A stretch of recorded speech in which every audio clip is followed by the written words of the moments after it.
예, 요즘 한국은 크리스마스를 어떻게 보내는지 잘 모르겠습니다만 옛날에는 크리스마스 때가 되면 온통 난리가 났었습니다. 명동에 나가면 그야말로 인산인해 인파로 떠밀려 다녔죠. 사람들은 괜히 들떠 있었습니다. 백화점과 술집은 만원 사례였고요. 춤추는 곳과 호텔은 미어 터졌습니다. 의뢰의 크리스마스라고 하면 놀고 마시고 타락하는 날로 알았습니다. 왜 그런 일이 벌어졌는지는 잘 모르겠어요.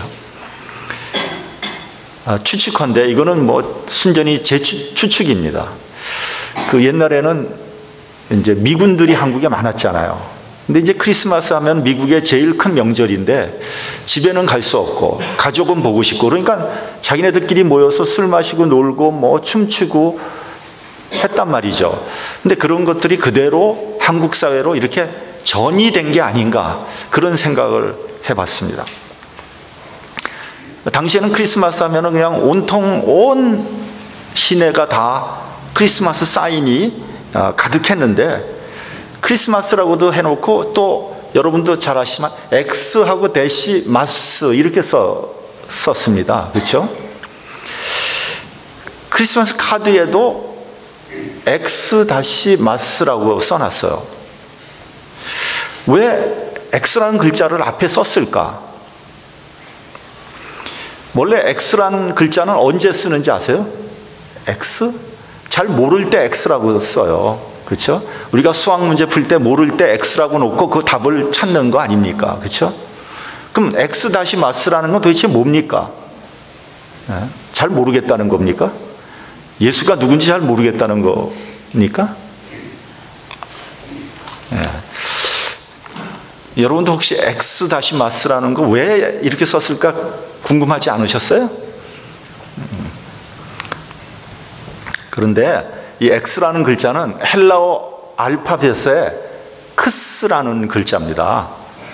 이게 그리스도의 첫 글자예요.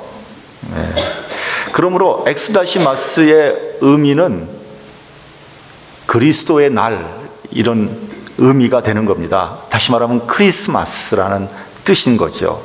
그러므로 여러분 X 다시 마스를 어떻게 읽어야 돼요? 크리스마스라고 읽어야지 엑스마스라고 읽으면 안 되는 거예요. 앞으로 크리스마스로 읽으시기 바랍니다. 근데 그러나 저러나 사실인지 아닌지는 잘 모르겠는데 요즘에 미국에서는 크리스마스라는 단어를 쓰지 못하게 한다고 합니다. 그래서 그런지 언제부턴가 크리스마스라는 단어를 거의 찾아보기 힘들게 돼 있었어요.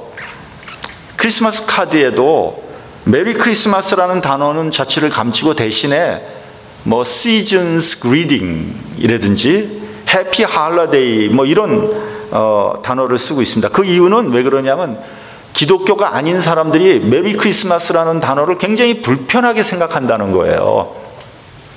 특별히 유대인들이 메리 크리스마스를 아주 불편하게 생각한다는 거죠. 유대인들은 이 크리스마스 계절에 하누카라는 그런 절기를 그 사람들은 지내잖아요. 그리고 그 유대인들 가정에 크리스마스 추리를 해놓는 가정은 불과 한 7%밖에 되지 않는다고 하더라고요. 뭐 이슬람은 말할 것도 없고요. 미국이 기독교의 정신으로 세워진 나라인데 왜 이렇게 됐는지 잘 모르겠습니다.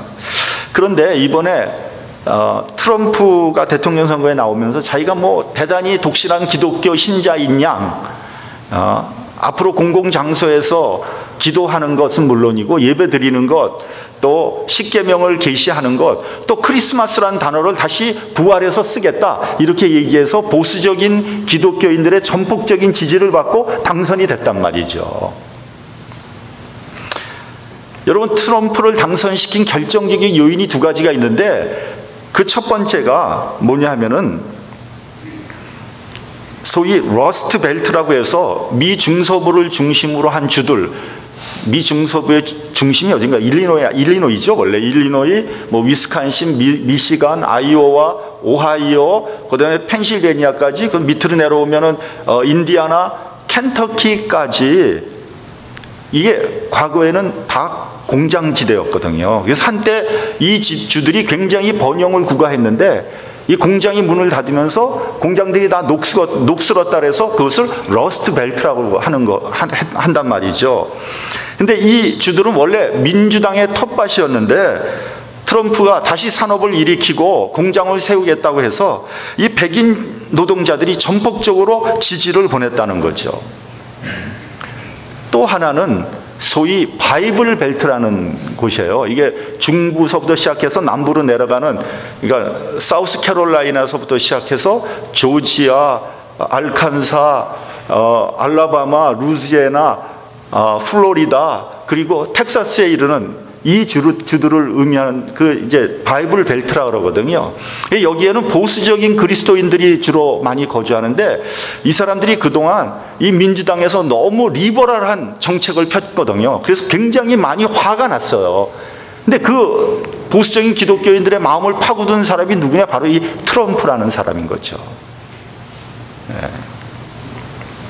그래서 이런 주들에서 이겨서 무려 300만 표 정도 표를 덜 받는데도 불구하고 트럼프가 당선이 된 거예요. 미국의 선거 제도는 참 희한한 것 같아요. 그렇죠? 표를 더 많이 받았는데도 대통령 선거에서 진 거예요. 전에는 엘고가 그렇게 지더니 이번에 힐러리가 또 졌어요. 이해가 되질 않습니다. 근데 제가 여기서 진짜 여러분들하고 이렇게 하고 싶은 말은 뭐냐면요, 과연 누가 기독교인인가 하는 겁니다. 무슨 기준으로 기독교인인가 아닌가를 가리느냐는 거죠. 과연 트럼프가 기독교인입니까? 트럼프가 자기가 장로교인이라고 이렇게 떠들어대가지고 우리 교단에서 화들짝 놀래가지고 장로교인 명부를 찾아오더니 트럼프는 우리 장로교 아니다 했더니 뭐라 그러냐면 주일학교를 장로교를 다녔다. 그러고 그 후에는 교회를 안 나간 사람이에요. 그 사람이. 과연 예수께서 누구를 칭찬하시고 누구를 기뻐하실까 하는 겁니다. 마태복음 23장에 보면 예수께서 이렇게 말씀하셨죠. 화 있을진저 외식하는 서기관과 바리새인들이여, 너희가 박하와 회왕과 근처에 11조를 들이되 율법에 더 중한 바 의와 인과 신은 버렸도다. 여러분, 서기관과 바리새인들이 누굽니까? 정말로 보수적인 신앙인 아닙니까? 신앙이라고 하면 누구에게도 지지 않을 자신이 있었던 사람들이죠. 그들은 심지어 박하와 회왕과 근처, 이거 뭔지도 잘 모르겠지만 아무튼 양념으로 극소량 쓰는 이것마저도 11조를 구분해서 하나님께 드렸다는 거예요. 어떻게 보면 결벽증적인 그런 하나님 앞에 그런 그리스도인 아니겠습니까? 어떤 면에서는 칭찬받아서 마땅할 그런 사람이라고 생각을 합니다. 근데 유감스럽게도 그와는 비교할 수 없이 중요한 의와 인과 신은 헌신짝처럼 내버렸다는 거예요. 그러니까 그들 안에 사랑과 자비, 의로움, 그리고 신뢰, 이런 것들이 없었다는 거예요. 예배는 열심히 드리는데 사랑은 없어요. 자비는 없어요. 찬양은 잘하는데 정의롭지 않습니다. 이런 사람이 그리스도인입니까? 이거 안고 없는 찐빵 아니겠어요? 무늬만 그리스도인 아니겠습니까? 여러분, 이 사실은 우리에게도 시사하는 바가 아주 크다고 생각합니다. 우리가 신앙생활을 잘하는 것은 아주 중요해요. 교회 잘 나오고 예배 잘 드리고 11조 잘하고 성경에 대해서 해박하고 교리에 밝고 심지어는 봉사까지 해요. 근데 사랑은 없어요. 자비는 없어요. 정의롭지도 않고 공의롭지도 않습니다. 실제로 그런 그리스도인들이 얼마나 많이 있습니까? 그렇다면 과연 그런 사람들을 그리스도인이라고 말할 수 있겠냐 하는 말입니다. 마태복음 7장 21절을 보면 나더러 주여 주여 하는 자마다 천국에 다 들어갈 것이 아니요 다만 하늘에 계신 내 아버지의 뜻대로 행하는 자라야 들어가리라. 여러분, 말로 주여 주여 한다고 그리스도인이라고 말할 수 있겠습니까? 말로는 누가 못하겠어요. 정말 중요한 것은 하나님의 뜻대로 살아야 한다는 것이죠. 그럼 무엇이 하나님의 뜻일까요? 구약에서 하나님은 어떤 하나님이냐 하면 공의로운 하나님입니다. 구약의 하나님은 정의를 구현하는데 굉장히 관심이 많았습니다. 아모스 5장 24절을 보면요, 공의가 물같이 정의가 하수같이란 아주 유명한 말씀이 나옵니다. 저는 이 말씀이 구약의 하나님을 가장 잘 표현한 말씀이다, 이렇게 저는 생각을 합니다. 이러한 말씀이 구약 성경 여러 군데에서 나오고 있습니다. 하나님은 이스라엘을 통해서 정의로운 사회를 만들려고 했어요. 그래서 과부와 고아 그리고 나그네들을 잘 대접하라고 그랬고요, 심지어는 왕이라고 해도 무소불위의 권력을 주지 않았고요, 군림하게 하지 않았습니다. 때로는 너무 공의를 강조한 나머지 무자비한 심판을 종종 하셨습니다. 그러므로 공의를 따지는 사람은 구약적인 하나님을 믿고 신앙생활을 하는 겁니다. 그러나 신약으로 들어와서 하나님은 공의보다 사랑을 더 강조하셨습니다. 그래서 패역한 죄인을 구하기 위해서 독생자 예수를 이 땅에 보내셨고 십자가를 지게 하셨습니다. 죄가 없으신 예수님이 억울하게 십자가에서 돌아가신 사건은 공의롭지 못합니다. 그렇죠? 아니, 죄가 없는 예수님이 왜 십자가에 돌아갑니까? 그건 공의가 아니죠. 정의는 사라져 버린 것이죠. 그러나 십자가에서 무한한 하나님의 사랑이 그 더럽고 흉악한 죄를 덮어버린 겁니다. 그래서 우리에게 구원이 온 것입니다. 우리 본문으로 돌아가서 11절 12절을 같이 한번 봉독하겠습니다. 11절 12절. 자, 시작. 자기 땅에 오매 자기 백성이 영접치 아니하였으나 영접하는 자 곧 그 이름을 믿는 자들에게는 하나님의 자녀가 되는 권세를 주셨으니, 크리스마스가 무엇이냐면요, 독생자가 이 땅에 왔다는 겁니다. 그런데 사람들이 영접하지 않았다는 거예요. 영접하는 자는 하나님의 자녀가 되는 권세를 주셨다는 거죠. 그러므로 크리스마스는 예수님을 영접하는 날이에요. 크리스마스인데 예수님을 영접하지 않으면 그건 아무런 의미가 없는 겁니다. 여러분, 크리스마스는 뭐 캐롤 부르고 카드 주고받고 또 산타클로스 할아버지가 뭐 선물 주는 그런 날이 아니라는 거죠. 그러면 어떻게 그리스도를 영접해야 됩니까? 그 이전에 우리가 그리스도를 바로 이해해야 합니다. 본문 14절을 같이 봉독하겠습니다. 14절. 자, 시작. 말씀이 육신이 되어 우리 가운데 거하심에 우리가 그 영광을 보니 아버지의 독생자의 영광이요 은혜와 진리가 충만하더라. 말씀이 육신이 되어 우리 가운데 거하셨다, 이렇게 되어 있습니다. 여기서 말씀은 로고스라는 것인데 본문 1절을 보면 이렇게 되어 있습니다. 이 말씀이 하나님과 함께 계셨으니 이 말씀은 곧 하나님이라. 다시 말하면 하나님께서 육신을 입고 우리 가운데 오셨다는 겁니다. 하나님께서 인간이 되신 거예요. 여러분, 이게 이해가 됩니까? 굉장히 어려운 말씀이거든요. 옛말에 엽지사지라는 말 있죠. 그 사람의 처지에서 생각한다는 뜻입니다. 상대방을 이해하기 위해서는 항상 그 사람의 입장에서, 그 사람의 처지에서 생각을 해야 됩니다.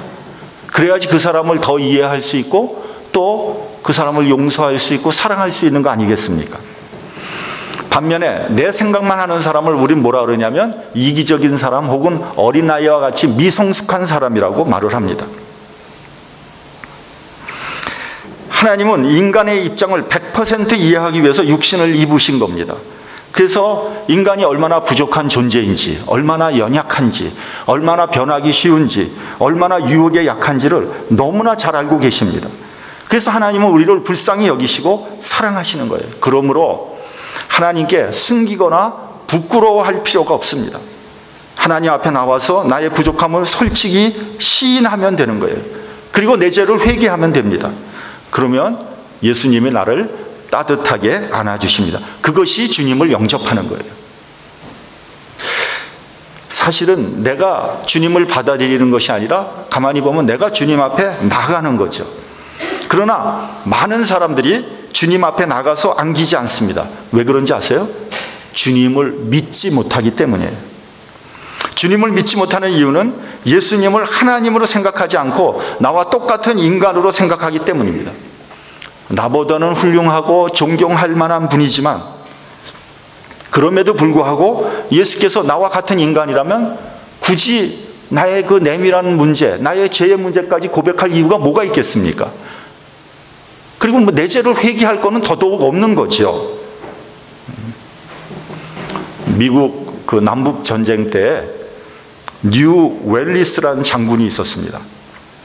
이 사람은 예수님을 철저하게 인간으로 생각을 했습니다. 예수님은 2000년 전에 태어난 아주 희생적이고 자비로운 사람이라고 생각했어요.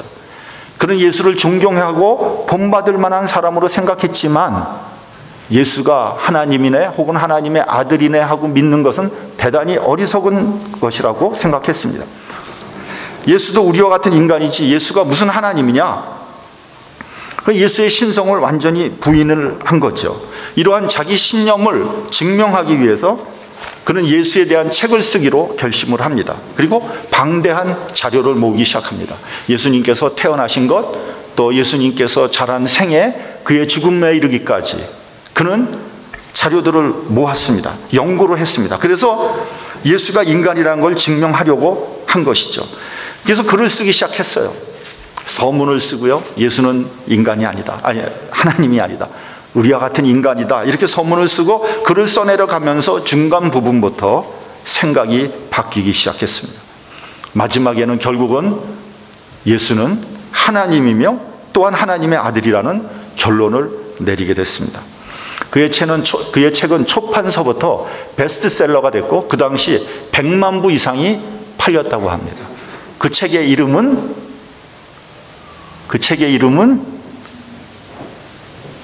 바람과 함께 사라지다? 그 책의 이름은 배너입니다. 배너. 여러분, 우리가 예수에 대해서 많이 아는 것은 그렇게 중요한 게 아니에요. 예수가 누구인가를 알아야 되는 겁니다.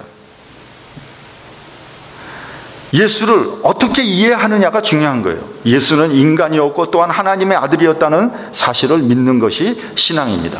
둘째로, 나는 그 그리스도를 누구로 믿고 있느냐 하는 게 중요한 거예요. 아니, 예수님이 그리스도, 나하고 무슨 상관이 있냐는 거죠. 나는 예수를 누구로 믿고 있느냐? 먼저 우리는 구세주가 필요한 존재라는 것을 인정해야 됩니다. 나는 나 스스로 얼마든지 살아갈 수 있다는 미망에서 깨어나야 됩니다. 이 세상에서 스스로 살아갈 수 있는 사람은 한 사람도 없습니다. 예를 들면 어떤 사람이 바다에 빠졌어요. 바다에서 혼자서 헤엄쳐서 살아나올 사람, 그 넓은 바다에서 아무도 없습니다. 누군가가 나를 구해줘야 됩니다. 우리가 바로 그러한 존재라는 거죠. 따라서 우리는 구원의 문제에 있어서는 전적으로 무력한 존재입니다. 그런데 많은 사람들이 생각하기를 나는 그 넓은 바다에, 난 수영 잘하기 때문에 그 넓은 바다에 떨어져도 나는 얼마든지 살아나올 수 있다고 생각하고 그런 착각을 하고 있다는 거죠. 제가 장례 예배 때 항상 인용하는 부분인데 요한복음 14장 18절을 보면 이렇게 되어 있습니다. 내가 너희를 고아와 같이 버려두지 아니하고 너희에게로 오리라. 여러분, 나는 고아와 같은 존재라는 것을 시인해야 됩니다. 인정해야 돼요. 고아는요, 저녁이 되고 해가 지면 갈 곳이 없어요. 방황하게 됩니다. 우리 인생도 이와 비슷한 거예요. 우리가 젊었을 때는 뭐 할 일도 많고 에너지도 넘치죠. 모든 일을 다 할 수 있을 것 같죠. 그러나 인생의 저녁이 되면요, 불현듯 깨닫게 됩니다. 아무것도 이루지 못했는데 벌써 세월이 이렇게 흘렀구나. 아, 인생은 무상하구나. 나도 별 수 없이 가야 하는구나. 박목월 시인의 시대로, 이별의 노래대로 너도 가고 나도 가야지. 기러기 우러에는 하늘 구말리. 너도 가고 나도 가는 겁니다. 그것이 인생이에요. 그때 갈 곳을 몰라 방황하는 불쌍한 사람이 돼서는 안 됩니다. 그런 면에서 우리는 다 고아라는 것을 인정해야 됩니다. 그런데 주님께서 우리를 고아와 같이 버려두지 않는다고 했습니다. 주님께서 우리에게 오셔서 우리를 인도하고 구원해 주시겠다고 약속을 하셨습니다. 우리가 주님의 인도가 필요하다고 깨닫고 주님을 받아들이면 되는 겁니다. 우리 예수님을 영접하시기 바랍니다. 예수님은 우리 모두의 구세주가 되시는 분입니다. 예수님은 미천하고 비난한 가정에서 태어났습니다. 태어난 것도 마땅치 않아서 말구유에서 태어나셨습니다. 이 세상에서 아무도 관심을 가지지 않았고 아무도 영접하지 않았습니다. 교육도 제대로 받지 못했어요. 세상적으로는 목수의 일을 하셨습니다. 가장 낮게 오셔서 죽기까지 복종했습니다. 그래서 십자가에서 죽으셨어요. 하나님은 그를 지극히 높여 모든 이름 위에 뛰어난 이름을 주셨습니다. 그래서 예수님은 왕 중에 왕이 되신 거예요. 가장 낮은 곳으로 온 왕 중에 왕. 이건 엄청난 아이러니죠. 그것을 믿고 고백하는 사람이 그리스도인입니다. 그래서 그런지 낮고 미천한 사람들이 예수님을 잘 영접하는 거예요. 마음이 가난한 사람들이 주님을 먼저 영접합니다. 어린아이와 같은 순수한 심령을 가진 사람들이 주님을 영접하는 거예요. 고통과 아픔과 상처 속에 있는 사람들이 예수님께 가까이 가는 겁니다.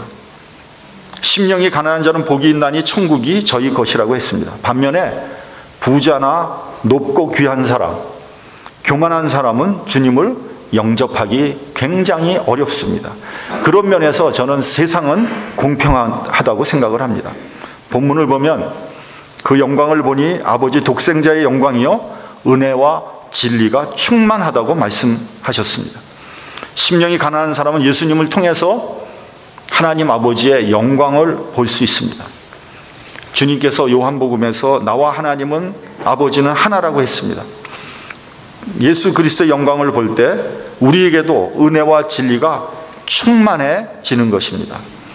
예수를 영접하는 순간 은혜가 충만해지는 경험을 누구나 할 수 있습니다. 그것이 바로 구원입니다. 그리고 구원받은 사람들은 진리 가운데 살아갈 수 있어요. 그것이 바로 영생입니다. 여러분, 우리의 인생은 덧없는 것입니다. 아무리 훌륭한 일을 하고 놀랄만한 업적을 이루었다고 해도 지나고 보면 그거 별것 아닙니다. 학문의 경지가 높아지고 무사람의 존경을 받았다고 해도 한 줌의 흙으로 돌아갈 뿐입니다. 그러나 우리의 인생 가운데 하나님의 아들을 영접할 수 있다면 은혜 위에 은혜 받게 됩니다. 그리고 진리가 무엇인지 알게 됩니다. 크리스마스는 주님께서 이 땅에 오신 날입니다. 아니, 내 심령 가운데 오신 날입니다. 주님을 마음으로 받아들이고 주님을 믿음으로써 은혜와 진리가 충만한 삶을 살게 되시기를 주님의 이름으로 간절히 축원합니다. 기도하겠습니다.